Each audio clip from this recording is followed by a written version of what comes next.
E aí, meus queridos, tudo bem? Eu sou o Prof. Clayton Reis e essa é a resolução de mais uma questão da URD de 2023 que fala sobre dinâmica. E a questão diz o seguinte: um bloco de 6 kg desliza sem atrito sobre uma superfície plana e horizontal tracionado por um bloco de 4 kg que está suspenso por uma corda inextensível de massa desprezível. Bom, essas informações aqui são mais para a gente desconsiderar a corda, né, e considerar que ela não estica, porque daí teria algum tipo de força elástica, que no caso aqui não tem, que passa por uma roldana conforme mostra a figura.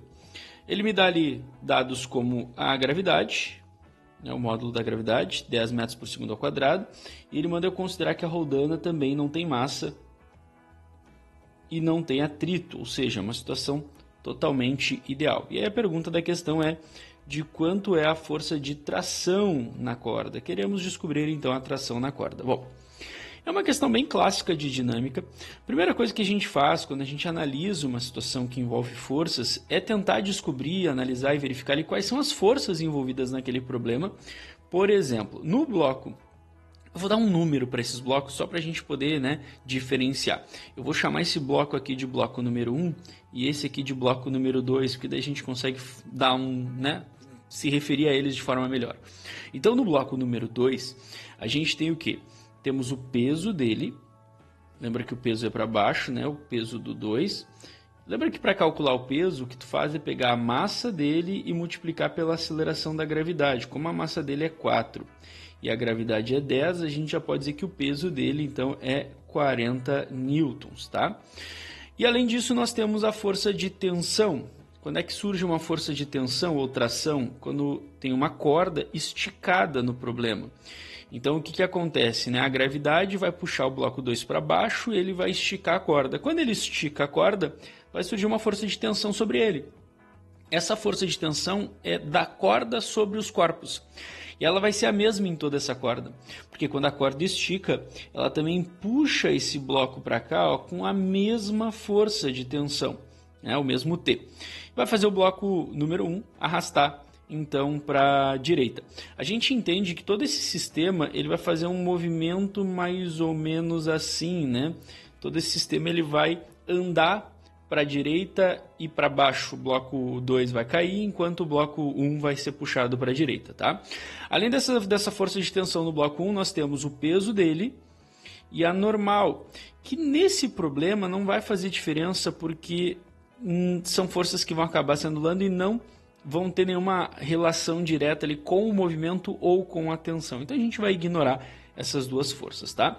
Bom, a primeira coisa que a gente faz quando a gente analisa um problema desses é encontrar a aceleração. Só o que tu quer dizer quando a gente analisa um problema desses? É bem comum a pergunta da questão ser em relação a alguma força interna, alguma força que está entre os dois blocos. No caso, a força de tensão ela está na corda que está entre os dois blocos.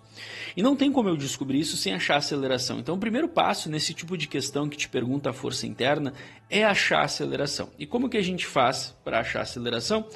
Usa a segunda lei. Força resultante é igual a massa vezes a aceleração. E aí a gente vai aplicar a segunda lei para o sistema todo. Sistema todo. Como assim sistema todo? Para todas as massas envolvidas, né? Os dois blocos aí envolvidos no caso. Então vai ficar assim, ó. Primeiro, o que é a força resultante? A força resultante é a força que age de forma real sobre os dois blocos. E aí a gente tem que pensar o seguinte: por mais que o bloco 1 tenha peso normal, elas se anulam. A tensão puxa o bloco 1, beleza. Mas a tensão ela surge porque o bloco 2 está preso à corda e estica a corda. E o que puxa o bloco 2? O peso dele. Então vamos entender que sem a força P2 não existe nada de movimento nesse sistema. Então a força resultante que gera toda a aceleração nesse movimento é a força do peso do bloco 2. Qual a massa que eu vou usar? Como eu estou pensando no sistema todo, né, o peso puxa, né, o peso é a força da Terra sobre o bloco 2, o P2, que estica a corda, mas faz o 1 andar junto. Então, como eu quero descobrir no sistema todo, eu vou usar a massa do 1 mais a massa do 2, vezes a aceleração. Aí eu vou botar os valores, ó. P2 a gente calculou como 40, a massa do 1 é 6 e a massa do 2 é 4, então isso vai dar um total de 10 aí, né? Aí é simples, dá para cortar um zero de cada lado, e aí a gente sabe que a aceleração então vale 4 metros por segundo ao quadrado. Olha só, para te entender aí, ó, 4 metros por segundo ao quadrado é a aceleração tanto que o bloco 1 vai para a direita quanto o bloco 2 cai, tá? Essa é a aceleração do sistema e é a única coisa que a gente sabe que é igual para os dois blocos. Por isso que a ideia é primeiro achar a aceleração do sistema. Bom, agora como que a gente faz para achar a tensão? Bom, para achar a tensão a gente vai ter que dividir o sistema em dois. Sobre o que quer dizer com dividir o sistema em dois? Ó, mais ou menos isso. Ou eu vou usar o bloco 1, ou eu vou usar o bloco 2. Mas por quê? Porque como a força de tensão é uma força que está no meio do sistema, eu vou ter que focar só em um dos lados, para que a tensão vire a força resultante ou alguma parcela da força resultante daquele problema. Se está difícil de entender, observa o que eu vou fazer aqui então. Olha só. Vamos supor que eu foque no bloco 1. Então, olha só. O que a gente tem ali do bloco 1? Eu vou redesenhar aqui só para ficar mais fácil de visualizar.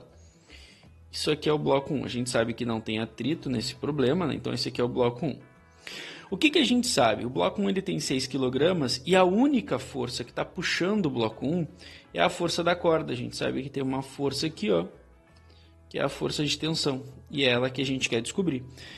E aí o que acontece? A força de tensão é a força resultante desse problema. Então a gente pode aplicar a força, segunda lei, ó, força resultante é igual a massa vezes a aceleração.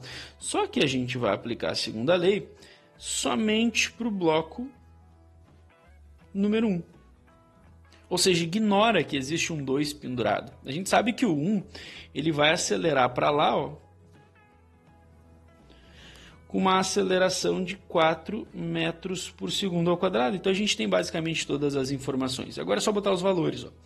Somente sobre o bloco 1, quem é a força resultante? É a tensão, é ela que faz o bloco 1 unicamente andar. Óbvio que ela é gerada pelo peso 2, que vai esticar, mas sobre o bloco 1 só temos a tensão. A massa que eu vou usar, como eu estou focando no bloco 1, é a massa dele e a aceleração que a gente calculou. Então é um cálculo bem simples, ó. Tensão é igual à massa do bloco 1, que vale 6 kg, vezes a aceleração, que vale 4. Ou seja, a tensão ela é 24 newtons. E isso já nos leva ali para a resposta certa, né? A alternativa A é a resposta aí para essa questão. Só que assim, às vezes os alunos me perguntam, Sor, mas e se eu quisesse focar no bloco número 2? Daria certo igual? Então vamos mostrar para vocês que vai dar certo igual. Vou focar no bloco 2, então o que a gente vai pensar? Ó? Só nele, ó. Vai ignorar o resto. A gente sabe o que é do bloco 2? Que ele tem a corda que está aqui, ó, puxando ele para cima, né? Ele tem a força de tensão na corda, que é o que a gente quer descobrir, e além disso ele tem o peso dele que puxa ele para baixo, que vale 40 newtons, que a gente calculou. A gente sabe também que o sistema ele acelera, né, com uma aceleração de 4 metros por segundo ao quadrado, que no caso o bloco 2 ele vai acelerar caindo, né? E aí o que a gente vai fazer é isso, ó, vai aplicar a segunda lei de novo, sempre a segunda lei é a nossa amiga aqui quando a gente fala de forças, né? Só que só para o bloco que a gente chamou de 2. Então vamos lá. Ó.